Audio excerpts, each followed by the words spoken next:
This is Let's Talk Teens, a parenting podcast sharing tips on raising amazing teenagers. We are both certified life coaches that have worked with teenagers as coaches, mentors, and teachers.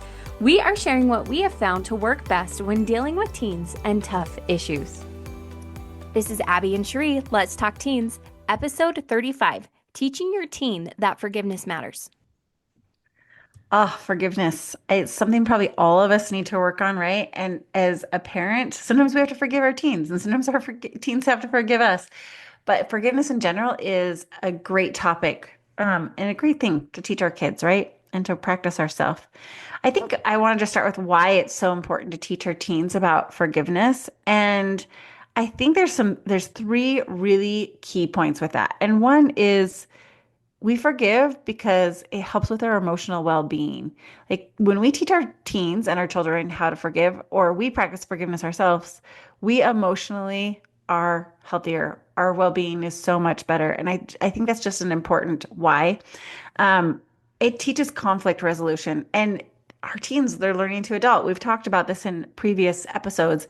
And so what a great way to help them learn to adult is to teach conflict resolution. And that's what forgiveness does. And then it improves relationships, especially you parents with your teens and your teens with you as you get to practice forgiveness and teach forgiveness. So I think those are just the whys. I like to just think about the whys, why we want to teach our teens that forgiveness matters.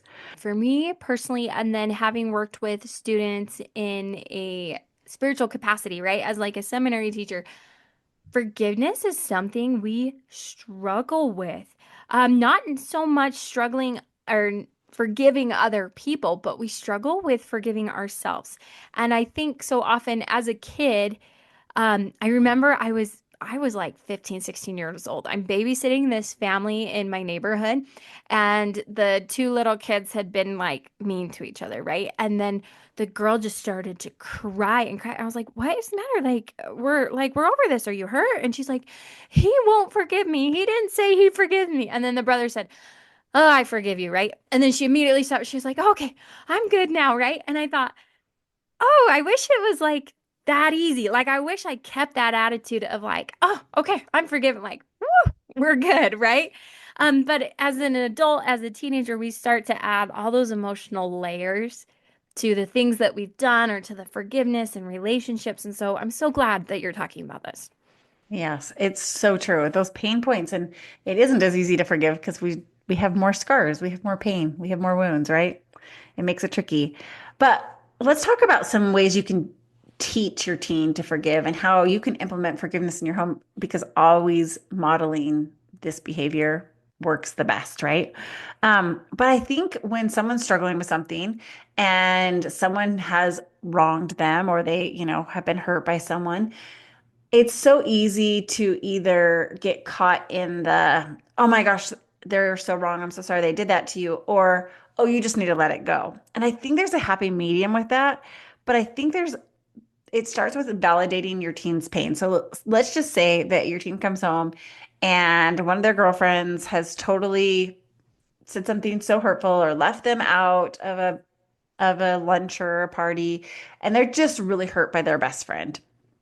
And I think as a parent, the best thing we can do right there is just to validate that pain first of like, oh my gosh, that is so painful. I bet that hurts so much. I'm so sorry that you're experiencing that.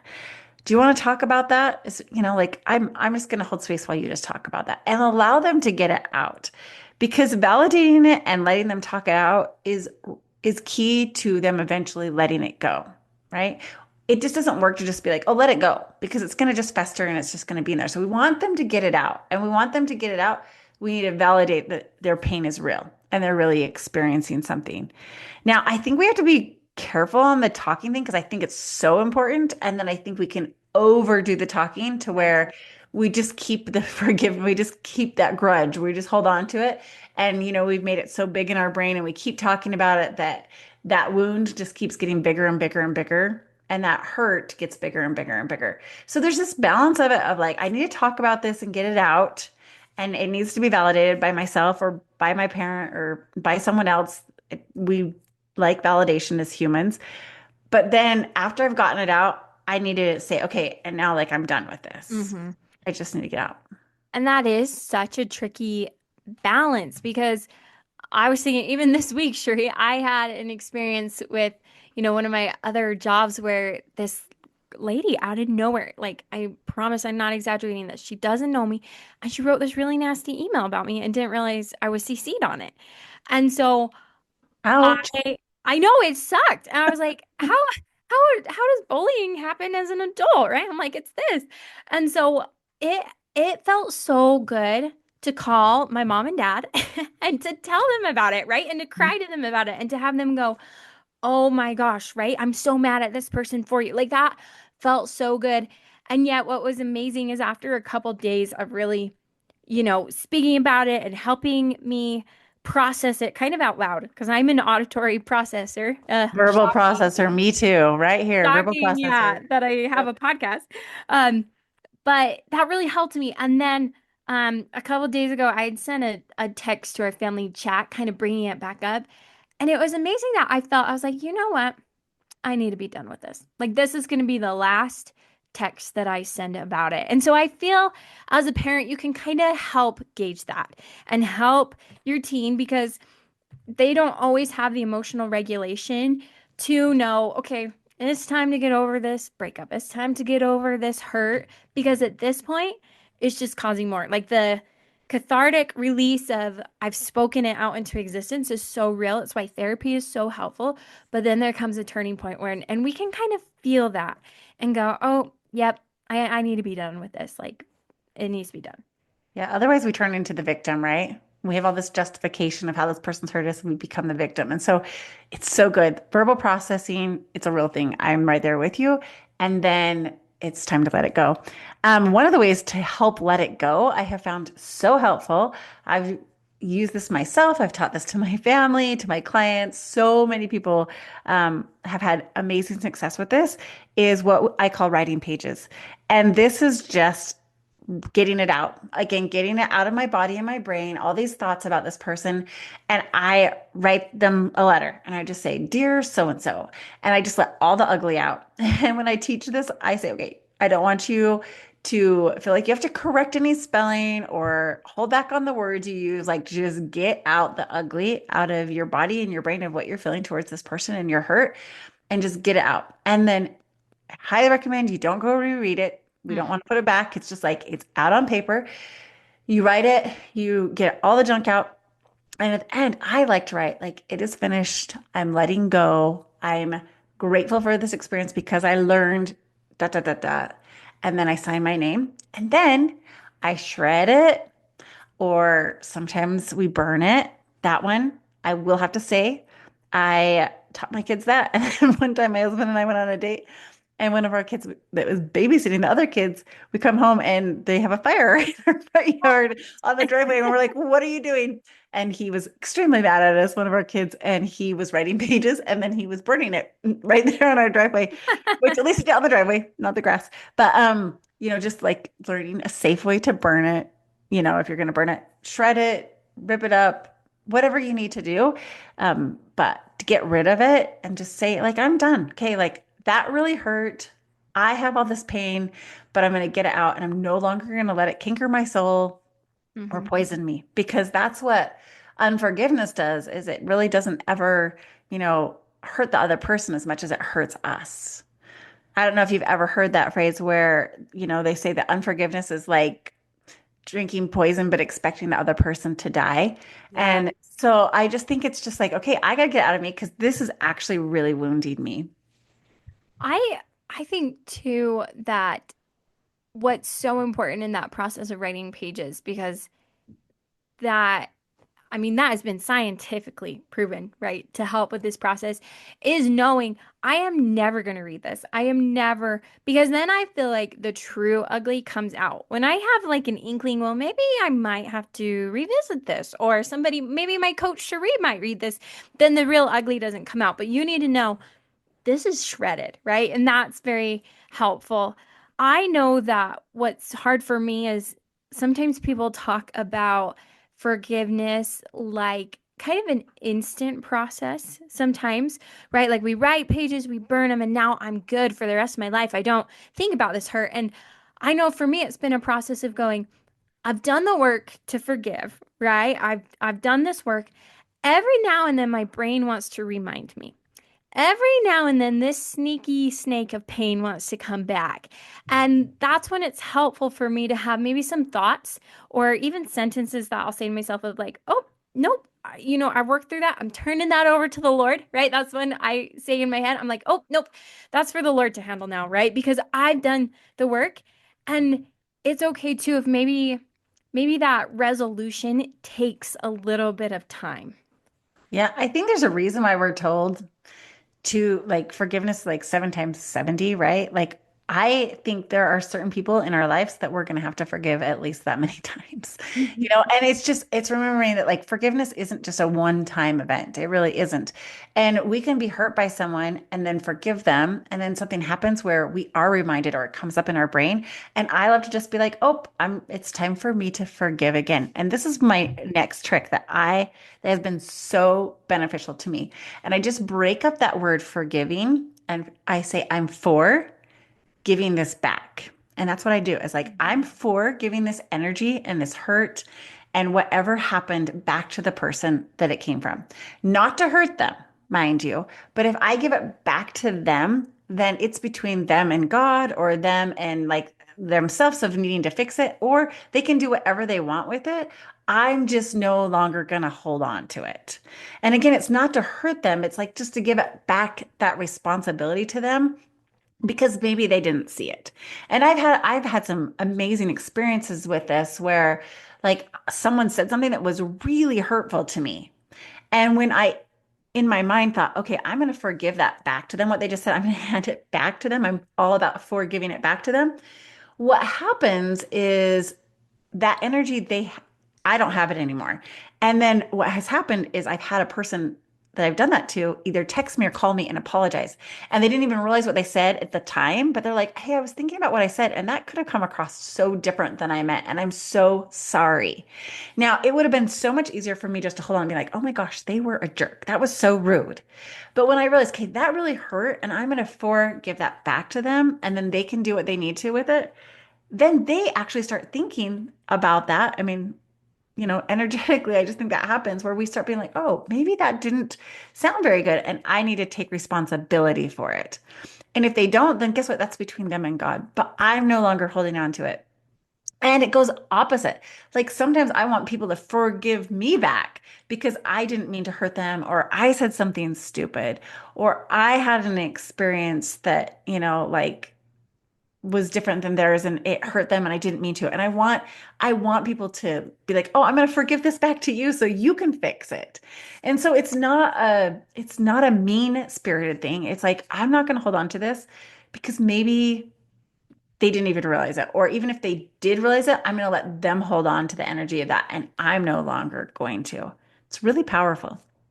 Well, and that is so powerful for teenagers because I feel like your teenhood is when you really do experience for the first time like pain from other people, whether intentional or not intentional. Like when I think back of like, oh yeah, and then this is like when my friend said they didn't want to be my friend anymore, or this is when somebody broke up with me, or this is when somebody I heard that they didn't invite me to this party, right? Like those are such scarring experiences, right? And they happen in our teen years and it's like, oh, this is a painful experience. And then let's put lighter fluid of hormones and emotions on top of this, right? Yeah, That are sure. higher and unregulated unlike any time of our life. Let's just do that right now. And so what a powerful tool because your teen is going to experience pain from other people and they need to know, Absolutely. okay, how do I process that? How do I forgive somebody? How do I go from being best friends with this person to forgiving them, but also maybe we're not best friends again, right? Like these are really powerful and hard things to deal with.